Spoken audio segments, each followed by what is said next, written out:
But this happiness didn't last long. After being away from natural water for too long, the fishman's body began to deteriorate rapidly. His scales started falling off. Breathing became difficult for him. And seeing him suffer completely broke my heart. Finally, the day the canal reconnected with the ocean arrived. No matter how badly I wanted him to stay, it was finally time to send him home. At the same time, the officer finally uncovered the truth. He forced the scientist to confess everything. It's just clean. Only then did he realize he'd been deceived this entire time. Furious, he rushed straight to my apartment. But by the time he arrived, we were already gone. The only thing left behind was the date and location of the canal marked on my wall. Before we parted ways, the painter gave the fishman a heartfelt goodbye. After everything they'd been through together, he already saw him as family. But the fishman didn't want to leave me behind. Awkwardly, he signed with his hands, asking me to go with him.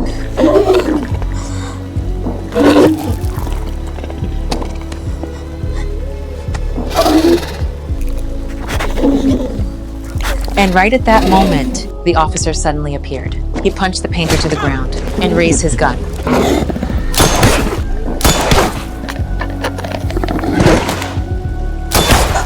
Three gunshots rang out, and both me and the fishman collapsed into pools of blood. Using the last of my strength, I tightly held onto his hand, trying to feel his warmth one last time. Just then, the painter woke up and attacked the officer. Eliza! And that was when the miracle happened. Even after being shot, the fishman didn't die. His body began glowing. Every wound on his body started healing at a visible speed. Then, without hesitation, he killed the officer himself. As the painter watched in silence, the fishman gently lifted my lifeless body into his arms and leaped into the freezing canal. Deep beneath the dark water, blood continued flowing from my wounds. He slowly swam toward me and softly kissed my cold lips.